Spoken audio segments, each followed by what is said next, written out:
आज हम सभी रोगों की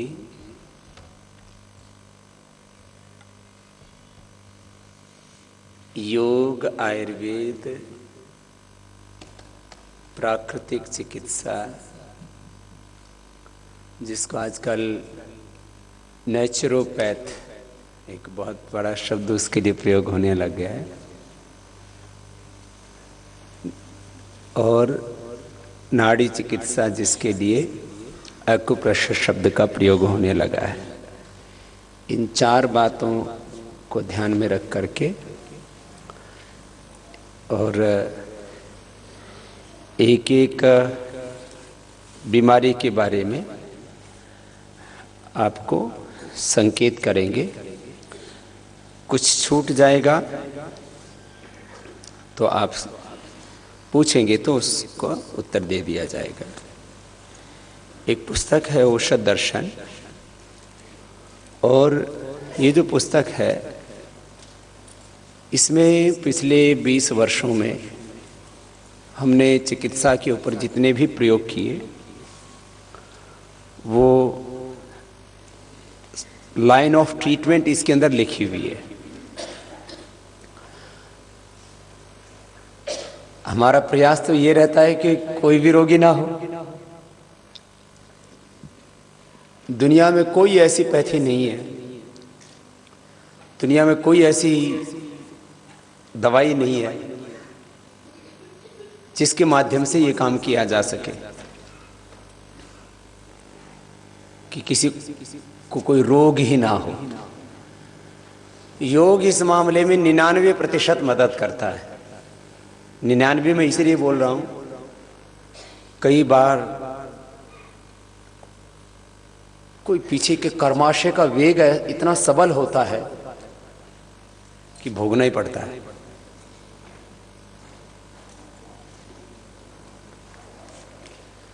या कई बार किसी चीज का रिएक्शन इतना ज्यादा हो जाता है कि शरीर उसको सह नहीं पाता है। ऐसी परिस्थितियों में हमें यदि औषधि का भी सहारा लेना पड़े तो लिया जा सकता है,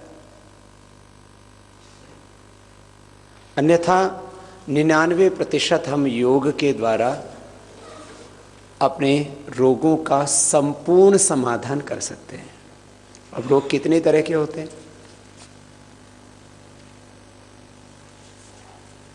इसमें एक ये पुस्तक है आयुर्वेद सिद्धांत रहस्य। इसमें पूरी विवेचना की गई है कि रोग कैसे कैसे होते हैं। आयुर्वेद शास्त्र में इसकी पूरी विवेचना की गई है। मैं आपको आरोग्य के बारे में, हेल्थ एंड फिटनेस के बारे में, या यूँ कहूँ कि मेडिकल साइंस के बेसिक नॉलेज के बारे में बात कहूँ तो उसके लिए आपके पास ये आयुर्वेद सिद्धांत रहस्य पुस्तक जरूर होनी चाहिए। कुछ बेसिक फंडामेंटल चीज़ों का हमारे बच्चों को पता होना चाहिए।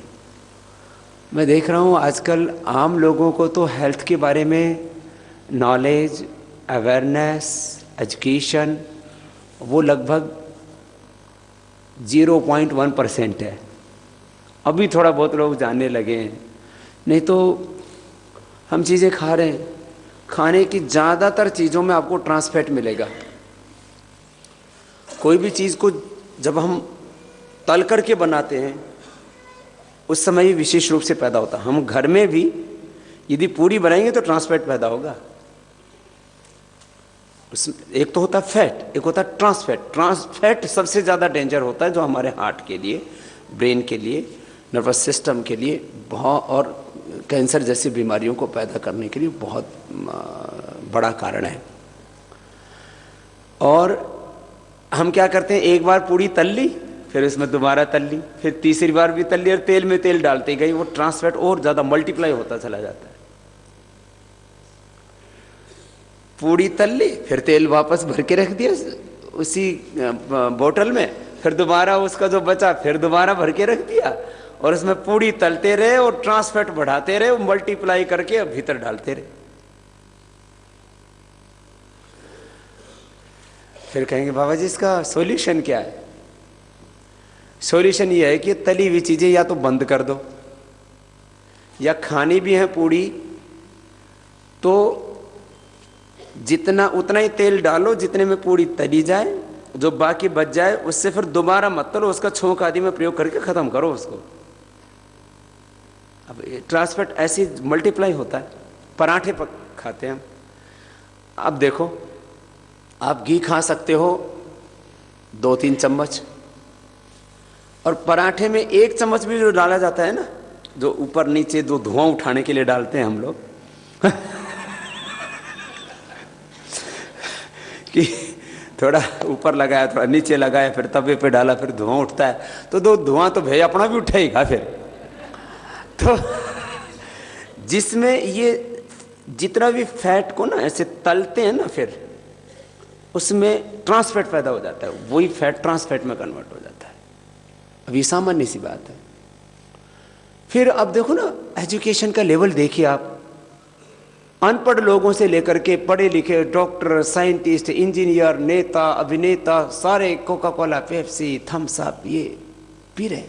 अरे भाई ये देख तो नहीं इसमें है क्या, जहर पी रहे। चलो ये Coca Cola, Thums Up, Pepsi वाला जहर तो थोड़ा स्लो पॉइजन है। हर एक तम्बाकू के प्रोडक्ट के ऊपर लिखा हुआ है कि तम्बाकू खाने से पहले तो लिखते थे कैंसर हो सकता है, और छोटे छोटे अक्षरों में लिखते थे। अब उस पर बिच्छू जैसा बना दिया हो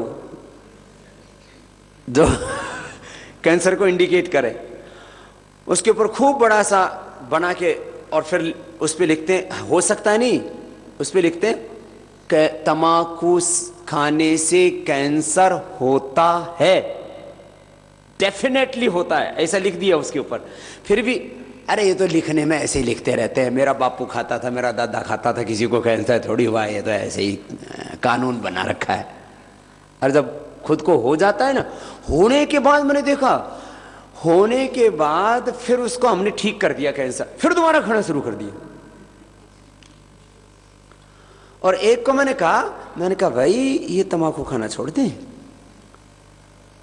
मैंने कहा मरेगा? बोले बाबा जी मरना तो है, अब खा पी के मरने दो। अब बताओ ये बहादुरी का आदमी की ना आदत खराब हो जाती है। अच्छा जितनी भी खराब चीजें है ना, ये एक बार आदत पड़ जाए ना, ये छूटती नहीं है।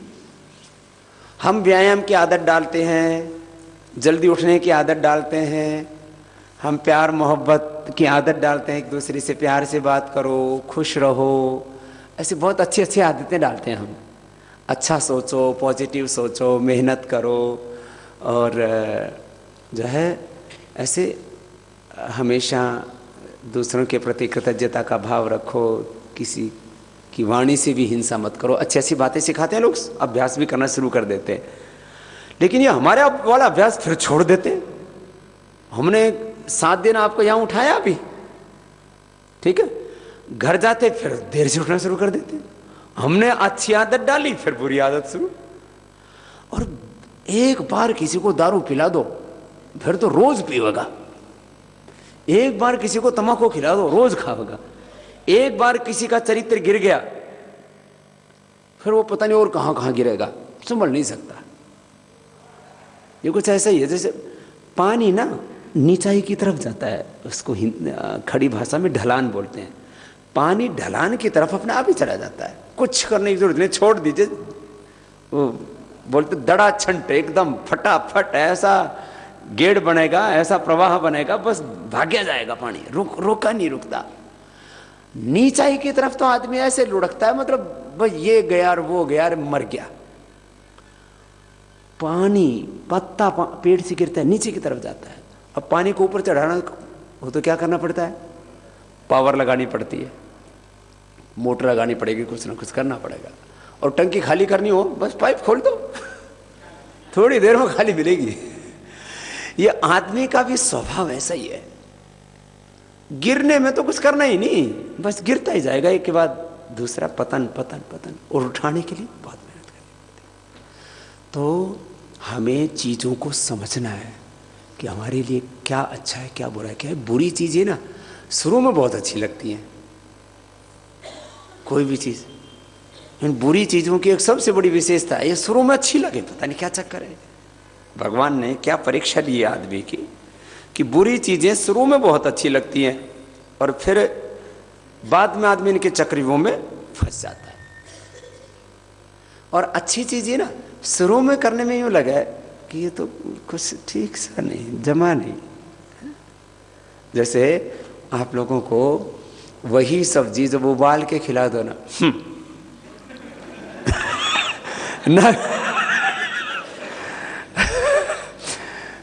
नाक से चढ़ाता आदमी है।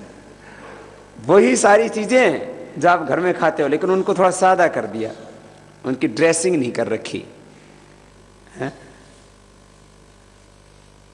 आदमी ना ये नकली चीजें में ज्यादा भरोसा करता है। अब आदमी तो आदमी ऊपर से घनी लिपापोती कर करा के और फिर यूँ कहता हाँ अब मजा आया। ये सब जगह यही चल रहा है। तो ये पुस्तक जरूर पढ़ना, इसमें आपको और बच्चों को भी ये घर में रखा करो। बच्चे पढ़ेंगे तो उनको चीज़ों की समझ में आएगी, जो है हमारे शरीर की रचना क्या है, इसमें वात पित्त कफ ये दोष क्या है, फिर सप्त धातु क्या है, और 8वीं अष्ट धातु ओज, रस रक्त मांस मेद अस्थि मज्जा शुक्र रज, फिर 8 रज शुक्र जो है ना, बस इतना ही डिफरेंस होता है लेडीज़ और जेंट्स में, उनको ज़्यादा लंबा चौड़ा नहीं होता है। बाकी थोड़ी सी शारीरिक रचना में फ़र्क होता है, बाकी टोटल जो है पूरा स्ट्रक्चर लगभग एक ही जैसा होता है। कुछ अंग प्रत्यंगों में हार्मोनल उस चेंज के कारण से कुछ थोड़ा सा चेंज आता है। तो 8वीं धातु ओज, तो अष्ट धातु ये क्या है, फिर उपधातु क्या है, फिर ऐसे पूरा एक जो है शरीर कैसे चलता है। एक तो मॉडर्न मेडिकल साइंस वाला सिस्टम है, वो मतलब एक एक ऑर्गन का काम आदि बताते हैं, लेकिन इसके पीछे का जो बेसिक जो सिस्टम है बॉडी का, किस तरह से जो है हमारे शरीर की पूरी प्रकृति है उसके बारे में। फिर जो है हमारे शरीर में 8 चक्र क्या हैं, फिर ऋतुचर्या दिनचर्या क्या है, इसका बोध होना चाहिए अपने को। ऋतुचर्या दिनचर्या ये चीज़ें भूल ही गए हम लगभग। फिर जो है रोगों का वर्गीकरण, किस तरह से रोग और फिर उनकी चिकित्सा, तो ये पुस्तक थोड़ा पढ़ लेना। अब मैं इन जनरल बात कर रहा हूँ, सामान्य बात जो सबको समझ में भी आती है। रोगों के बड़े कारण क्या है तो अपना ही ढूंढ लो। तो एक तो बड़ा कारण है जेनेटिक रोग। आप कितने ही भले आदमी हो, आपको भी कोई भी रोग हो सकता है। कब? यदि वो रोग आपके माता पिता को या आपके खानदान में है तब। आप में कोई गड़बड़ी नहीं है, आपकी दिनचर्या, आपकी आहारचर्या, आपका आचरण, आपका आहार विचार स्वभाव वाणी व्यवहार सब कुछ ठीक है, लेकिन माता पिता को ब्लड प्रेशर था। जैसे उपमा बता रही थी कि सारे भाइयों को सारे बहनों को ब्लड प्रेशर है, बस मैं योग करती हूँ तो एक बची हुई हूँ। और मैंने तो ऐसे सैकड़ों लोगों से उनका प्रैक्टिकल एक्सपीरियंस लिया कि बाबा जी परिवार में सबकी मौत हो चुकी है बीपी के कारण से। किसी को ब्रेन हेमरेज, किसी को हार्ट फेलियर, किसी को किडनी फेलियर। मैं अकेली बची हूँ, खाली योग करती हूँ इसलिए बच गई। नहीं तो इतना तेज अटैक आता है परिवार में, कोई हार्ट फेल होके, कोई ब्रेन फेल होकर के, कोई किडनी आदि, पूरा शरीर ऐसे बस एकदम ढह जाता है। वो इलाज करते मौका ही नहीं लगता। तो खैर योग वाली बात तो बड़ी है, लेकिन बीमारियों का एक बड़ा कारण है जेनेटिक बीमारियां, और इसके ऊपर पूरी दुनिया में बहुत शोध हो रहा है। जेनेटिक बीमारियों के लिए कोई दवाई तो है ही नहीं, जो भी दवाइयां वो सब नॉर्मल हैं कि भाई। और वो दवाइयां क्या हैं? देखो एलोपैथी की दवा क्या है, किसी भी दवा का असर कितनी देर होता है? दवा का असर एलोपैथी का 4 से 8 घंटा, ये मैक्सिमम दवाओं के बारे में यही है। ब्लड प्रेशर की दवाई लो, कितनी देर असर करती है?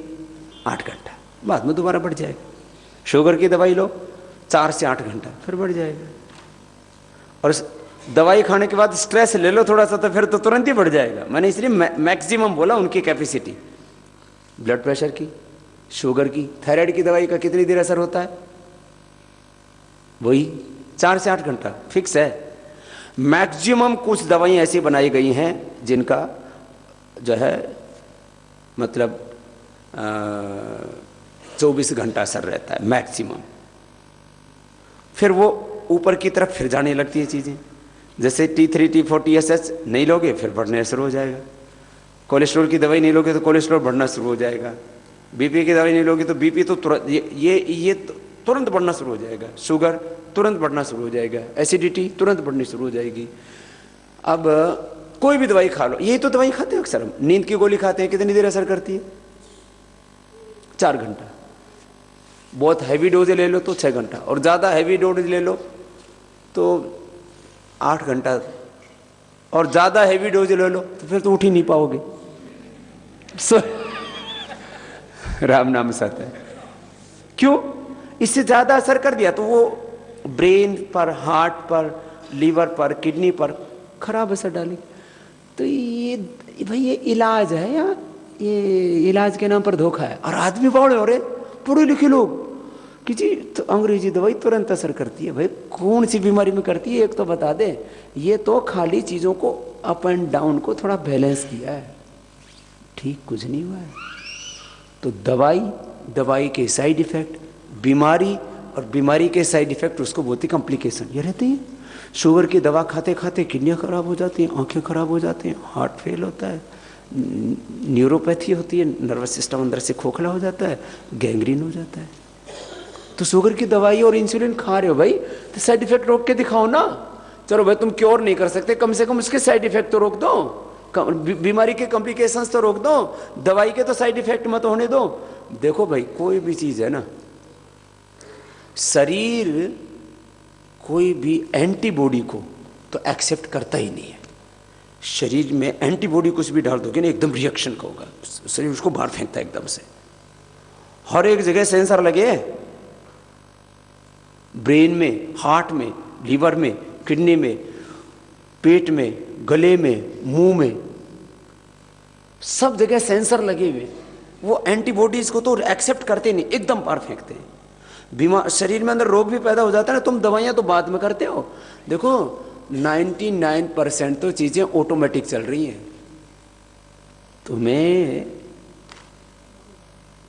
जो खबर है और जो तुम जो करते हो ना, वो तो 1% में है। 1 से 5% तुम्हारे बस में है, बाकी तो 95 से लेके 99% ऑटोमेटिक चल रहा है सारा काम। एक होता है वॉलेंट्री सिस्टम, एक होता है ऑटोनॉमिक सिस्टम। तो आप लोगों में से किसी को भी पता है ब्रेन पूरा कैसे काम करता है? तुम्हें क्या पता? साइंटिस्ट को भी नहीं पता पूरा ब्रेन कैसे काम करता है, ये मन कैसे काम करता है, ये आंखें कैसे देखती हैं, इधर की चीज़ इधर कैसे दिखती है। तुम खड़े हो उल्टे दिखते हो सीधे कैसे, ये फिर ये देखता कौन है? ये आंखें देखते हैं, आंखें तो खाली ग्लास है, ये देखता कौन है? हाँ? अब इसमें तो डॉक्टर भी चक्कर में खा रहे कि देखता कौन है, ये सुनता कौन है? भाई ये तो खाली जो है एक ग्लास लगा हुआ है, इसके पीछे देखता कौन है, सुनता कौन है? तो इसमें तो पूरी दुनिया ही चक्कर में पड़ी हुई है कि ये बुद्धि से दिखता है कि आत्मा से दिखता है, ये बुद्धि क्या है, ये आत्मा क्या है, अभी तक किसी को पता ही नहीं लगा है। क्योंकि ये सारे अदृश्य चीज़ें हैं, ये विजिबल चीज़ें नहीं है। मन भी आत्मा भी, यहाँ तो बड़े बड़े विद्वानों में कन्फ्यूजन। खैर देखने वाला, करने वाला, भोगने वाला आत्मा ही होता है। लेकिन मैं एक बात कह रहा हूँ, ये तो एक छोटी सी बात है। उसके बाद मुंह में सलाइवा कैसे बनता है, नाक से सूंघते कैसे हो? सूंघने वाली चीज़ आगे है नाक में, पीछे है कि बीच में है, ये कहाँ से सूंघते हैं? कान में सुनते कहाँ से हैं? अब कुछ चीजों की तो खोज कर ली गई, लेकिन उसमें बहुत कुछ अभी तो अज्ञात है।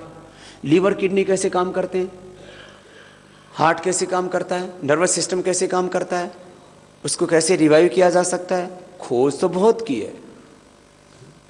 जैसे मनुष्य ने क्या किया, एक क्लोन लिया और उसी से आदमी बना दिया। स्पर्म ओवम से तो आदमी बनता ही था, तो स्पर्म ओवम से आगे गए, बोले भाई हमें स्पर्म ओवम की जरूरत है, हम तो क्लोनिंग करेंगे, तो क्लोन कर दिया। जैसे आजकल पेड़ पौधों में भी रिसर्च चल रहा है, उसमें भी क्या करते हैं, एक पत्ते में से क्या ले लेते हो, टिश्यू कल्चर है। जैसे टिश्यू कल्चर में, पेड़ पौधों में टिश्यू कल्चर में क्या करते हैं, एक कोई छोटा सा पत्ता ले लिया और उसी से पेड़ बना देते हैं। एक छोटा सा कुछ भी ले लिया, उसी से कर देते काम। तो एक पौधे से हजारों बना देते हैं। तो एक आदमी से तो हजारों क्या, लाखों क्या, करोड़ों बना सकते हैं।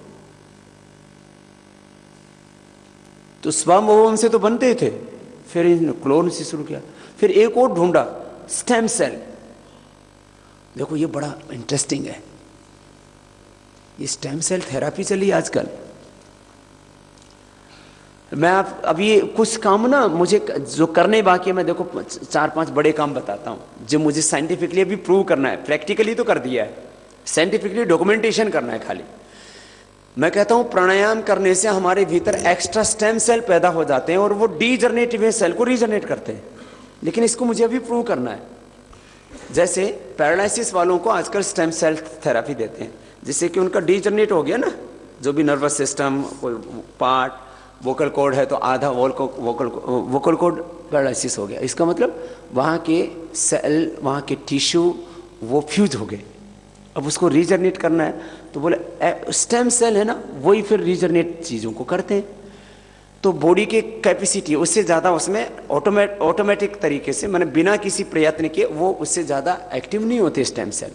प्राणायाम करने से एक्स्ट्रा स्टेम सेल जनरेट हो जाते हैं और वो डीजनरेट हुए सेल्स को रीजनरेट करते हैं। जो मैं बोलता हूँ ना, 3 सिद्धांत बता दो, डीजनरेट हुए सेल्स को हम रीजनरेट कर देते हैं, तो वो ये स्टेम सेल काम करता है। तो खैर, अब स्टेम सेल से आदमी बनाने लगे, एक आदमी से हजारों नहीं, लाखों नहीं, करोड़ों आदमी बना सकते हैं।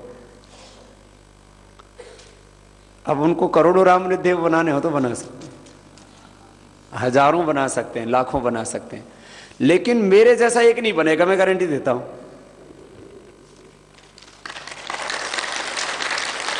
इसका मतलब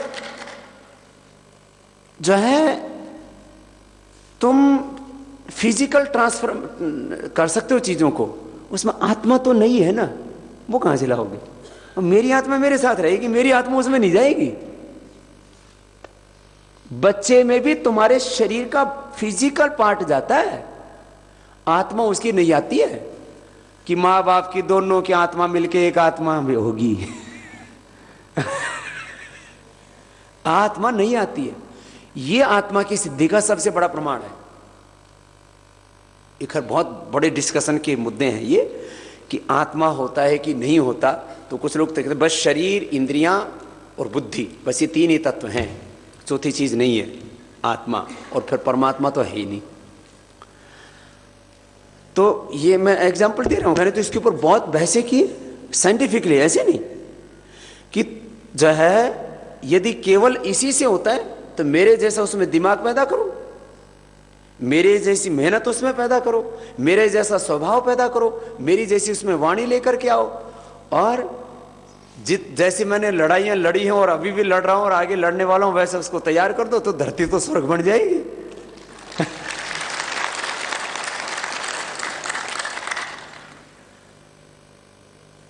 शादी करके भी वैसा नहीं पैदा कर सकते, स्पर्म से भी, चाहे वो क्लोन से ले लो, चाहे स्टेम सेल से ले लो।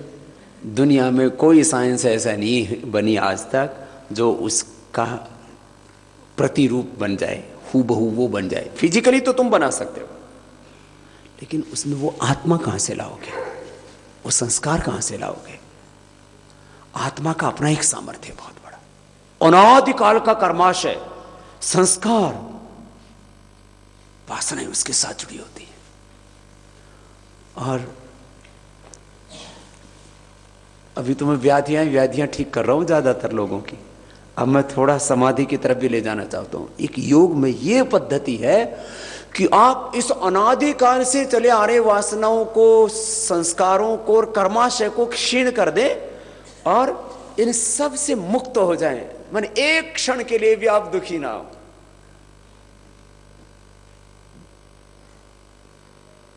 आप में से कोई दुखी तो नहीं होना चाहता ना, लेकिन फिर भी दुखी होते रहते, समझ जानबूझ करके भी दुखी होते रहते, चीजों को समझते हो और फिर भी दुखी होते रहते हो।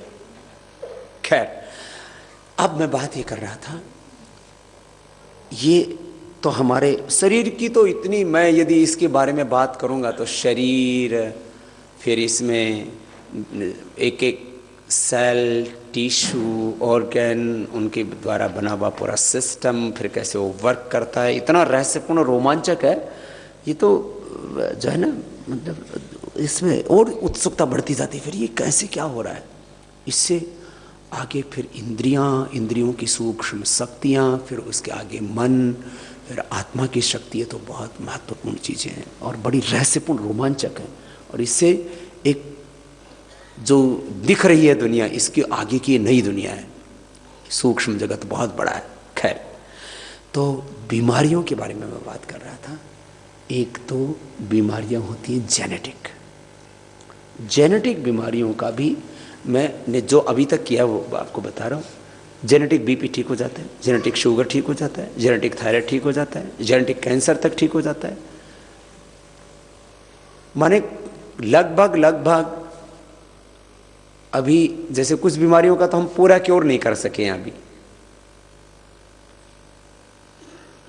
जैसे मस्कुलर डिस्ट्रॉफी, इसका पूरा क्योर नहीं कर सकते, ये भी जेनेटिक होती है। अभी जैसे हेपेटाइटिस, ये भी जेनेटिक होता है, उसको ठीक कर देते हैं हम, ये माँ से होता है, जिसमें ब्लड का संपर्क होता है ना। तो ये देखो, कुछ बीमारियां स्पर्म ओवम से आती हैं, कुछ बीमारियां जैसे ये ब्लड से आई, हेपेटाइटिस। यदि आप पतंजलि, आप में से कोई दुखी तो नहीं होना चाहता ना, लेकिन फिर भी दुखी होते रहते, समझ जानबूझ करके भी दुखी होते रहते, चीजों को समझते हो और फिर भी दुखी होते रहते हो। खैर, अब मैं बात ये कर रहा था, ये तो हमारे शरीर की तो इतनी, मैं यदि इसके बारे में बात करूंगा तो शरीर, फिर इसमें एक एक सेल, टिश्यू, ऑर्गन, उनके द्वारा बना हुआ पूरा सिस्टम, फिर कैसे वो वर्क करता है, इतना रहस्यपूर्ण रोमांचक है ये तो, जो है ना, मतलब इसमें और उत्सुकता बढ़ती जाती है। फिर ये कैसे क्या हो रहा है, इससे आगे फिर इंद्रियों की सूक्ष्म शक्तियाँ, फिर उसके आगे मन, फिर आत्मा की शक्ति है, तो बहुत महत्वपूर्ण चीज़ें हैं और बड़ी रहस्यपूर्ण रोमांचक है। और इससे एक जो दिख रही है दुनिया, इसके आगे की नई दुनिया है, सूक्ष्म जगत बहुत बड़ा है। खैर, तो बीमारियों के बारे में मैं बात कर रहा था। एक तो बीमारियां होती हैं जेनेटिक बीमारियों का भी मैंने जो अभी तक किया वो आपको बता रहा हूँ। जेनेटिक बीपी ठीक हो जाता है, जेनेटिक शुगर ठीक हो जाता है, जेनेटिक थायराइड ठीक हो जाता है, जेनेटिक कैंसर तक ठीक हो जाता है। माने लगभग अभी जैसे कुछ बीमारियों का तो हम पूरा क्योर नहीं कर सके हैं अभी, जैसे मस्कुलर डिस्ट्रॉफी, इसका पूरा क्योर नहीं कर सकते, ये भी जेनेटिक होती है।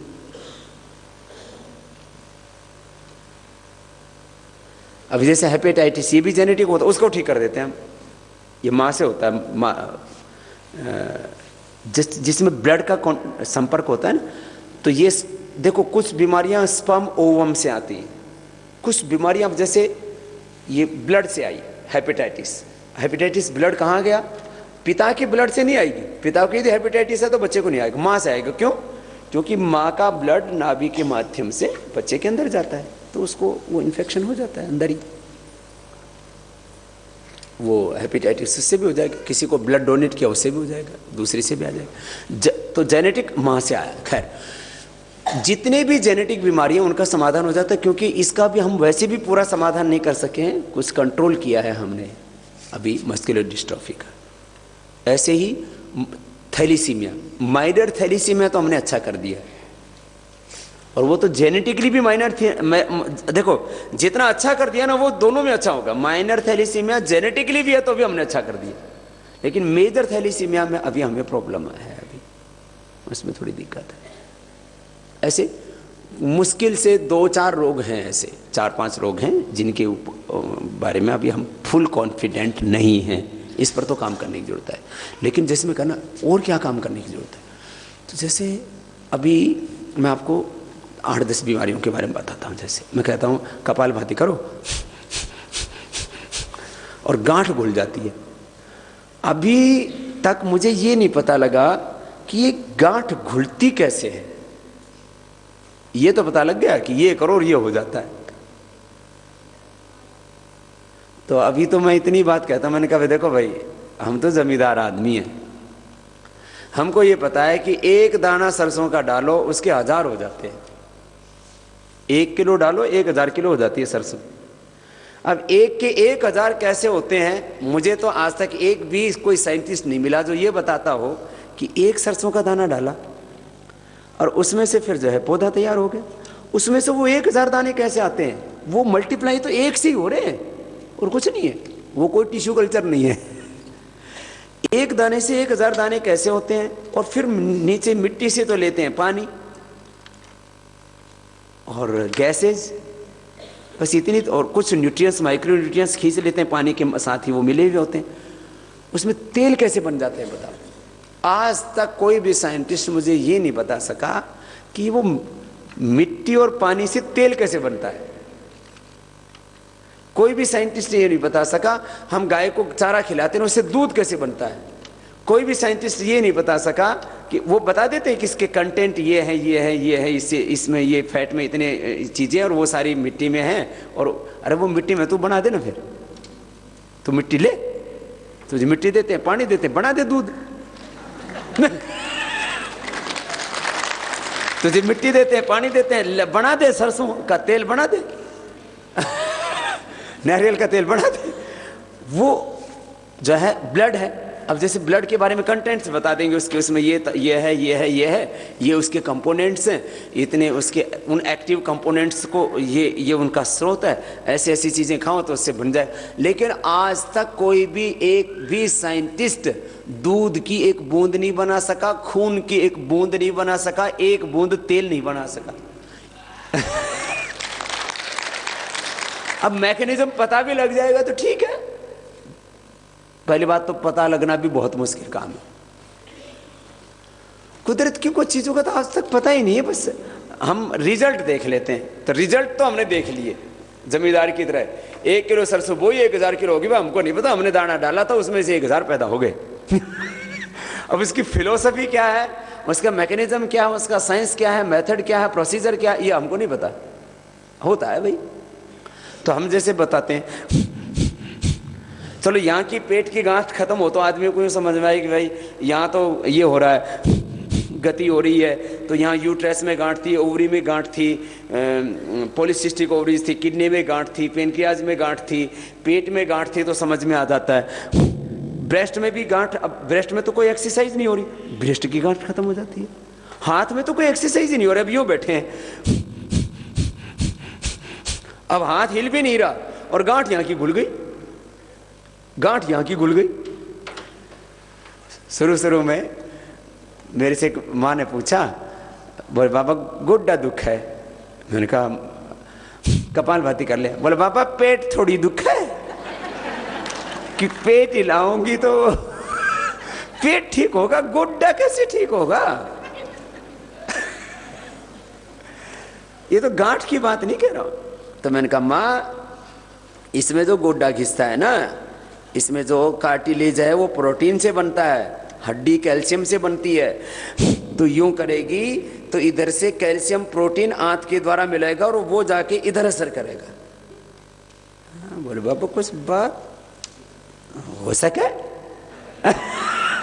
हो सके ऐसे भी हो जाए। अब मैंने कहा तेरे सिर में दर्द होता है तो दवा पेट में जावा कि माथे में। तो अब देसी उदाहरण है ये, ऐसे तो दवाई तो माथे में ही जाती है, लेकिन पेट में जाके पहले वो उसमें डिजोल होती है फूड में, फूड से फिर डाइजेस्ट होके लीवर में, फिर लीवर से फिर ब्लड में, ब्लड से फिर माथे में जाके असर करती है। तो खैर, अब मैं आपसे बात कर रहा था कुछ चीज़ों में, जैसे हमने कहा कि गांठ ठीक हो जाती है, कैंसर ठीक हो जाता है, हार्ट की ब्लॉकेज ठीक हो जाते हैं।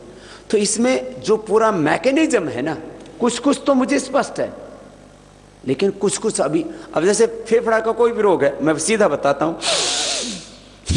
रेस्पिरेटरी सिस्टम की एक्सरसाइज हो रही है, जहां गति पैदा होती है वहां शक्ति पैदा होती है आकुंचन प्रसारण से,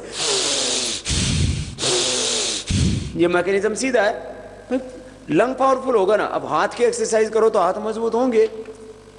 अब जैसे जो पहलवान लोग हैं वो हाथों की बहुत तरह की एक्सरसाइज करते हैं, क्योंकि उनको पकड़ के रखना है, छोड़ना नहीं है, तो हाथों की एक्सरसाइज करने से हाथों को ताकत मिलती है, पैर की एक्सरसाइज करने से पैर को ताकत मिलती है, तो फेफड़ों की एक्सरसाइज करोगे फिर फेफड़े को ताकत मिल जाएगी। बाकी चीजें तो सारी की सारी सूक्ष्म स्तर पर असर करती है। ये ना बहुत बड़ा साइंस है, इसका आप जितना जितना अभ्यास करोगे उतना एक्सपीरियंस तो आपको तुरंत हो जाएगा। उसका scientific analysis, scientific research and documentation, ये बहुत बड़ा भाग है जो बचा हुआ अभी। इसके ऊपर अभी हम काम करने वाले हैं। हम बहुत जल्दी पतंजलि योग पीठ में एक ऐसा सेटअप करने वाले हैं जिससे कि एक एक योग की क्रिया, एक एक एक्सरसाइज, एक एक आसन, एक एक प्राणायाम, एक एक ध्यान की प्रक्रिया, संकल्प मात्र से कैसे चेंज आता है। कुछ चीजों का तो पता लग गया है अभी भी, जैसे ऐसे बैठे हैं और ऐसे कुछ भी सोचो, उस सोच से तुरंत हमारा पूरा नर्वस सिस्टम, पूरे भीतर की केमिकल सोर्स, हार्मोन्स चेंज होना शुरू हो जाते हैं। उसको एक्सपीरियंस भी कर सकते हैं और आजकल तो मशीनों से उसको देख भी सकते हैं। तो इसके ऊपर हम अब रिसर्च कर रहे हैं, बहुत बड़ा सेटअप बनाएंगे, बहुत बड़ा सेटअप, जिससे कि सारी चीजों को ऐसे एनालिसिस कर सकें कि कैसे ये होता है। अब वैसे मैं आपको फिजिकल एक उदाहरण दे देता हूँ तो आप सब एक्सपीरियंस कर सकते हो। आपको कोई एकदम गाली दे दे तो बोलो खून गर्म होता है कि नहीं, आंखें तुम्हारे होठ फड़कने लगते हैं कि नहीं, तुम्हारी भुजाएं भी फड़कने लगती है नहीं, और कोई कानून ना हो तो उसी समय सारा हिसाब किताब कर दो तुम।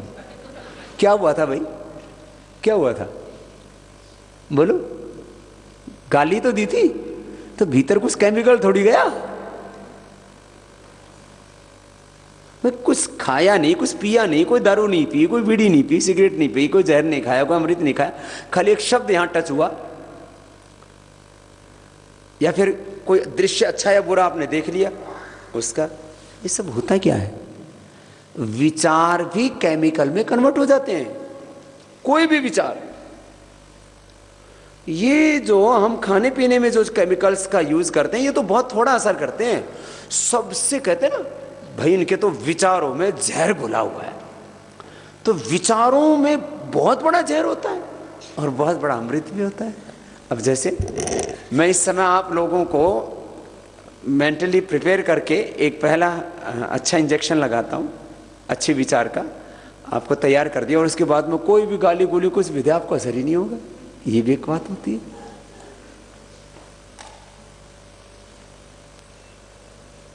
ऐसी भी स्थिति आती है। तो ये दोनों ही चीजें बड़ी जबरदस्त है, और ये तो साइंटिफिकली प्रूव हो गया है कि कोई भी विचार जो है वो विचार केमिकल में कन्वर्ट हो जाता है, और फिर वो केमिकल फिर और दूसरे केमिकल को पैदा करता है, ऐसे ऐसे मल्टीप्लाई होता है फिर अंदर अंदर। तो कहते हैं भाई इसके तो विचारों विचार बोला। अब आपको खुशी की बात ऐसे सोचो तो ऐसे प्यार की बात, किसी के कृतज्ञता की बात, किसी से सहानुभूति की बात आपको शकुन देती है, और दूसरी बात सोच लो तो, उल्टी बात सोच लो तो फिर तो गड़बड़ होता ही, आप रोज ही देखते हो। खैर, मैं आपसे बात कहना चाह रहा था कि बीमारियों का एक कारण तो जेनेटिक रीजन है, दूसरा उसका बड़ा कारण यही अभी जो बता रहा हूँ विचार। इसको बोला है प्रज्ञापराध, एक बहुत बड़ा सब्जेक्ट है, इसके बारे में आपको ये स्ट्रेस तो एक छोटा सा शब्द है। अभी तो इसके बारे में इतना ही पता लगा है साइंटिस्टों को कि कुछ अच्छे हार्मोन्स हैं, कुछ खराब हार्मोन्स हैं। प्रोलैक्टिन, कार्टिसोल, एसीटीएस, 5-HT, डोपामिन, ऐसे कुछ तो कुछ हार्मोन्स हैं। वो खराब हार्मोन्स बढ़ जाते हैं, जो ज़्यादा बढ़ने पर फिर डेंजर करते हैं, बड़ा नुकसान करते हैं। फिर बीटा एंडोर्फिन, इनकैफ्लिन, ये अच्छे हार्मोन्स हैं, ये घट जाते हैं। फिर उससे पूरे शरीर में असर होता है, पूरे शरीर में। सबसे पहले आदमी की ये बुद्धि खराब होती है, फिर आदमी की वाणी, फिर आदमी का व्यवहार, फिर आदमी का आहार, और उससे सारे दोष प्रकोपित हो जाते हैं। अब पूरी दुनिया इस बात को कह रही है कि भाई ये तो सारी बीमारियों की जड़ तो स्ट्रेस है, इसको दूर करो। तो देखो योग से क्या क्या होगा। एक तो जेनेटिक बीमारियां दूर हो जाएंगी, जेनेटिक सबसे बड़ा कारण जेनेटिक। दूसरा बीमारियों का बड़ा कारण स्ट्रेस है, स्ट्रेस। फिर बाकी कारण छोटे छोटे हैं, जैसे इन्वायरमेंट। जहाँ बहुत पॉल्यूशन है तो वहाँ आपको श्वास, दमा, अस्थमा, एलर्जी की, और ज़्यादा पॉल्यूशन है तो कैंसर की बीमारी होगी, आप नहीं रोक सकते उसको। आप योग भी कर लेंगे तो नहीं रुकेगी, वहाँ से तो फिर जगह ही छोड़नी पड़ेगी, या कुछ ऐसे इंतज़ाम करने पड़ेंगे कि भाई वो पॉल्यूशन ख़त्म करवाओ। अब तो ऐसे कानून बन गए कि जिस फैक्ट्री से ज़्यादा पॉल्यूशन हो रहा है उस फैक्ट्री को वहाँ से बंद करवाओ। हैं? अब जैसे जहाँ बहुत ज़्यादा कोयले की खदानें, वहाँ लोगों को टीबी और कैंसर दोनों होता ही है। अब कानून तो बहुत बन गए, लेकिन वो भी एक हद तक ही जा करके लागू हो पाते हैं, तो क्या करेंगे। तो इन्वायरमेंटल डिजीज़ होती है। फिर कुछ बैक्टीरियल डिजीज़ होती है, बैक्टीरियल वायरल डिजीज़ होती है। अब इसमें थोड़ा इतना बचाव हो जाता है कि जैसे किसी को डेंगू वाले मच्छर ने काटा तो हमें भी काटता ही है, लेकिन योग करने वाले के अंदर इतना रेजिस्टेंस डेवलप हो जाता है कि वो मच्छर वाला जो असर है वो ज़्यादा नहीं होता।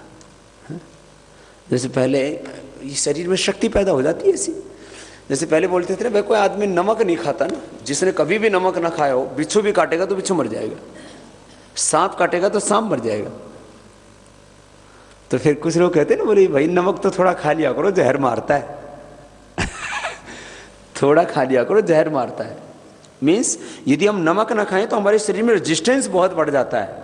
इसका मतलब आदमी जहरीला नहीं होता उससे, लेकिन उसके शरीर में बहुत ऐसी ताकत आ जाती है कि उसको फिर ये किसी भी तरह की पॉइजन ये असर ही नहीं करती उसके ऊपर। खैर, तो एक ये जो है बैक्टीरियल वायरल डिजीज़ होती है। तो जैसे डेंगू के मच्छर ने काट लिया, ऐसे ही कुछ टीबी आदि है। जैसे अब किसी को टीबी है, आप टीबी वाले के पास में बैठे हो तो थोड़ी बहुत देर तो सह लोगे आप। यदि उसका ज़्यादा उसका असर है, इसलिए टीबी वालों को घर में भी सावधानी पूर्वक, बर्तन भी उसके अलग करते हैं। ये एक दूसरे को जो संक्रामक रोग जिनको बोलते हैं ना, ये बड़ा डेंजर होता है। फिर ऐसी बीमारियों के और कारणों में फिर गलत खान पान, ये है शारीरिक मेहनत करना है, ये है ऐसे। फिर बीमारियों के कारण से बीमारियां पैदा हो जाती हैं, दवाइयों के कारण से बीमारियां पैदा हो जाती हैं। लेकिन इसमें मूल रूप से जाते हैं तो जो मुख्य कारण है, इन बहुत सी चीज़ों को अवॉइड कर सकते ना हम लोग।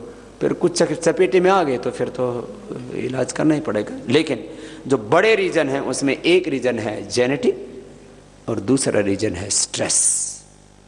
और दोनों का स्ट्रेस तो 100% दूर होता है ये प्राणायाम से। इसके ऊपर हमने पूरी स्टडी की है, पूरा रिसर्च किया है। तो जेनेटिक बीमारियां आपकी ख़त्म हो जाएंगी, स्ट्रेस से होने वाली बीमारियां ख़त्म हो जाएंगी। फिर इनका ये कोई किसी भी अन्य कारण, तीसरा मैं कह लेता हूँ अन्य कारण, उसमें 7-8 कारण जैसे मैंने भी बताए हुए। उसमें बैक्टीरियल है, वायरल है, फूड हैबिट्स हैं, डिजीज़ हैं, ड्रग्स हैं, और जो है गलत खान पान है, लेस फिजिकल एक्टिविटी है। फिर कहीं की मिट्टी में एक डेफिशिएंसी है, डिफरेंट प्रकार की डेफिशिएंसीज होती हैं।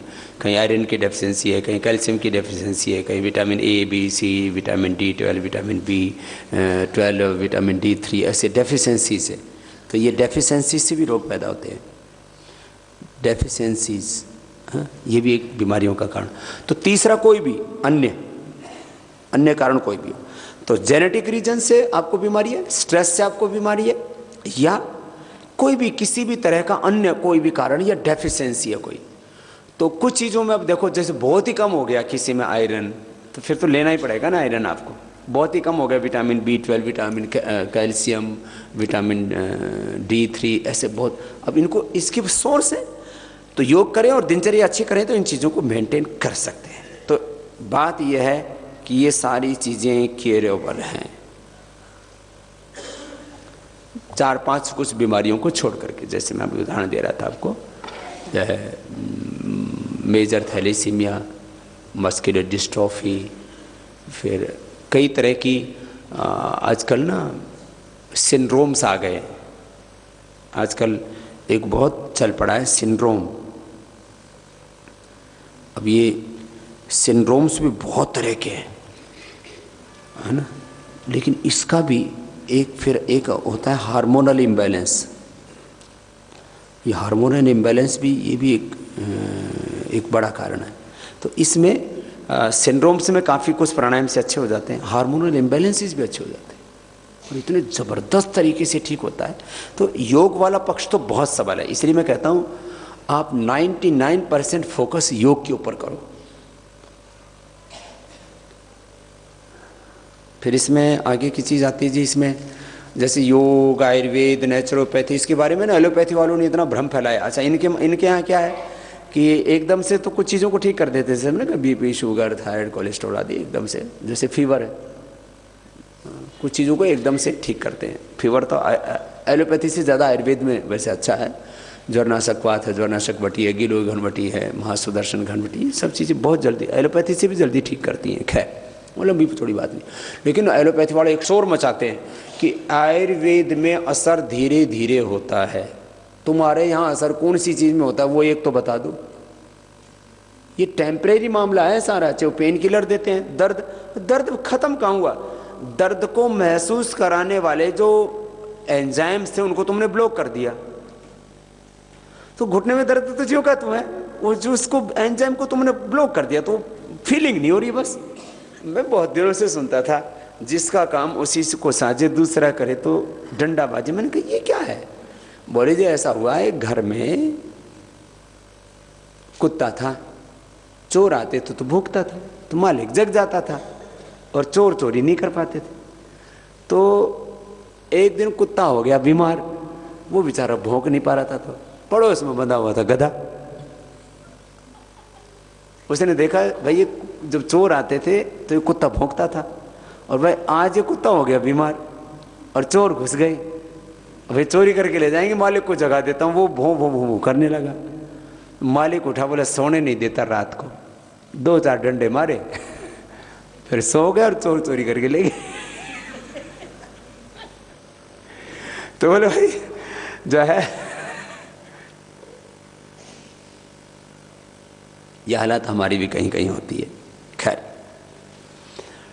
हम लोग जो है बीमारी के बारे में बात कर रहे थे अभी, तो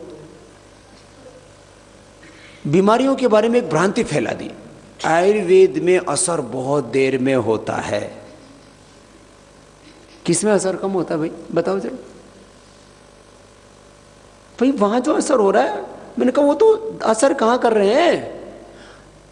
दर्द तो एक इंडिकेशन होता है कि भाई अपना मामला ठीक कर ले। अब ये क्या करते हैं, गधे ने सूचना दी और गधे को डंडे मार रहे हैं। दर्द ने बताया कि भाई यहाँ दुखा, तो आप इंडिकेशन है कि कार्टिलेज घिस रहे हैं, इंडिकेशन है कि अंदर से बोन खराब हो रही है, इंडिकेशन है कि अंदर से लिक्विड कम हो गया है, या इंडिकेशन है अंदर से स्वेलिंग आ गई है, कुछ अंदर से जो है कुछ द्रव पदार्थ इकट्ठा हो गया है अंदर से। तो हम इंडिकेशन, यहाँ दर्द है तो अलग अलग तरह की बात है, फेफड़े में दर्द है तो अलग बात है, हार्ट में दर्द है तो ब्लॉकेज आ गए, फेफड़े में दर्द है तो फिर उसका अलग रीजन है, यहाँ दर्द है तो यहाँ की गाल स्टोन है, अंदर की तरफ पीठ की तरफ पीछे दर्द है तो वहाँ किडनी स्टोन है, फिर बीच में दर्द है तो फिर आंतों में सूजन है, और ज़्यादा दर्द है तो या तो पेनक्रियाज में सूजन है, फिर और ज़्यादा दाईं तरफ दर्द है तो लीवर में सूजन है। कहीं ये इंडिकेशन डिफरेंट, सिर में दर्द है तो अलग कारण है। माने दर्द तो एक डिफरेंट चीज़ है, आपने जो सूचना दी उसी को आपने अटैक कर दिया, इसको खत्म करो। खत्म कहाँ किया तुमने? कौन सी दर्द से लेकर के फिर ऐसे ही ये बीपी जो बढ़ रहा है उसको तुम नॉर्मल कर रहे हो। अरे बीपी क्यों बढ़ रहा है उसका कारण तो ठीक कर नहीं रहे हो तुम। तो जो बस अल्टीमेट जो रिजल्ट होता है ना उसके ऊपर ये लोग काम करते हैं एलोपैथी वाले। बीपी जिस कारण से हो रहा है उसको तो ठीक नहीं कर रहे, शुगर जिस कारण से हो रहा है उसको तो ठीक नहीं कर रहे, जो एक्सेस शुगर है उसको डाइजेस्ट करने के लिए इंतजाम कर रहे हैं लोग। शुगर के लिए कहाँ? या तो पेनक्रियाज को ज्यादा निचोड़ देते हैं। ये एलोपैथी में करते क्या? ड्रग्स का। मैंने इसके ऊपर बहुत स्टडी की है, 5 साल 10 साल तक मैंने इसके ऊपर स्टडी की लगातार। ये दवाइयां बनाते कैसे, इनकी साइंस क्या है, थ्योरी क्या है। भीतर कोई चीज की कमी होगी तो बोले ऊपर से इंजेक्ट कर दो, कोई चीज के अंदर नहीं बन रही है तो बोले ऊपर से दे दो। इतना तो ठीक है, चलो अंदर कोई सिस्टम ऐसा हो गया कि भाई काम ही नहीं कर रहा है तो ऊपर से दे करके गुजारा कर लो। फिर आगे क्या करते हैं? कुछ ऐसे केमिकल देते हैं कि जो अंदर शरीर में वो चीज बहुत ज्यादा बनने लग जाए, तो एक तरह से वो निचोड़ देते हैं। पेनक्रियाज को जितना काम करना चाहिए था उसको ऐसा वो ड्रग दे दिया, वो ज्यादा इंसुलिन बनाने लग गया। थोड़े दिनों के बाद में वो तो करेगा, फिर बाद में उसका मामला खत्म। जैसे इटली वाला जो केंचुआ होता है ज्यादा बच्चे पैदा करता है, थोड़े दिन में मर जाता है। हिंदुस्तानी जो है वो 2-3 साल तक रहता है, थोड़े बच्चे पैदा करता है, दादा जीता है। थोड़े दिन में ये सारा, जैसे मुर्गी पहले बहुत जीती थी, अब थोड़े दिन तक मुर्गी जीती है क्योंकि रोज अंडा लेते हैं उससे, मुर्गी खत्म हो जाती है।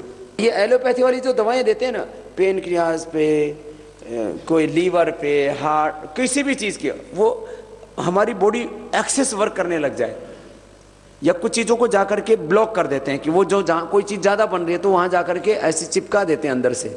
ऐसे केमिकल होते हैं वो अंदर जाके चिपक जाते हैं, तो वो ज्यादा सिक्रेशन, माने कम सिक्रेशन हो रहा है तो उसको बढ़ा देते हैं, ज्यादा सिक्रेशन हो रहा है तो उसको ब्लॉक कर देते हैं कुछ समय के लिए। ये इनकी साइंस है। दर्द आदि जो पेन महसूस करने वाले एंजाइम्स उनको ब्लॉक कर देते हैं, उनके पास इलाज नहीं है कोई। तो आयुर्वेद, योग, नेचुरोपैथ, एक्यूप्रेशर, ये जिस कारण से बीमारी हो रही है ना उसको अटैक करते हैं। हम लोग बीमारी के ऊपर अटैक नहीं करते, बीमारी जिस कारण से हो रही है उसको ठीक करते हैं, उसके ऊपर वर्क करते हैं। अब जैसे अब आपको शुगर है तो हमने कोई आपको ऐसी चीज नहीं दी कि शुगर जिससे कि जो है वो डाइजेस्ट हो जाए। शुगर डाइजेस्ट नहीं करते हम लोग।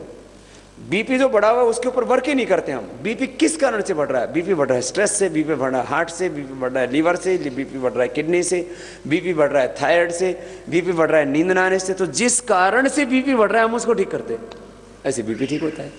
हम शुगर कैसे ठीक करते हैं? तो हम शुगर पेनक्रियाज को ठीक करते हैं हम लोग।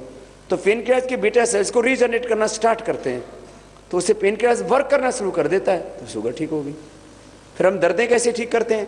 तो जो शरीर में जो चीजें ESR को बढ़ा रही थी, यूरिक एसिड को बढ़ा रही थी, जो है ASO को बढ़ा रही थी, RA फैक्टर को बढ़ा रही थी, उन चीजों को हम रोक देते हैं। हड्डियों के ऑस्टोब्लास्ट ओस्टोक्लास्ट सेल्स का बैलेंस करते हैं। दर्द जो है वो ऑस्टोक्लास्ट ओस्टोब्लास्ट सेल्स के इम्बैलेंस होने से, बोन फॉर्मेशन, बोन रिजॉर्प्शन गड़बड़ हुआ, उससे फिर दर्द हो गया। तो दर्द के 2 कारण है, एक मसल्स और एक बोन्स। तो मसल्स की ट्यूनिंग प्रॉपर कर देते हैं, हड्डियों के मेटाबॉलिज्म को ठीक कर देते हैं, इसलिए हम दर्द को ठीक करते हैं। तो हम आर्थराइटिस के कारण के ऊपर अटैक करते हैं। हम पेनक्रियाज का जो डायबिटीज का जो कारण है, पेनक्रियाज के बीटा सेल्स का डीजनरेट होना, उसके ऊपर हम काम करते हैं। हम थायराइड T3 T4 TSH के ऊपर कोई काम नहीं करते। हम तो थायराइड की वर्किंग पर काम करते हैं कि थायराइड पर रहता है ठीक से वर्क करने लगे, और T3 T4 और फिर TSH ये जो है ये ब्रेन से सीक्रेट होता है। हम ब्रेन के ऊपर काम करते हैं, हम गले पर काम करते हैं, हम T3 T4 TSH पे काम ही नहीं करते। तो फिलॉसफी बिल्कुल अलग है ऐसे। इसलिए यह हम इन बीमारियों को क्या करते हैं? क्योर। तो क्योरिंग का प्रोसीजर आपको बताया। यदि आप पतंजलि ग्रामोद्योग से जुड़कर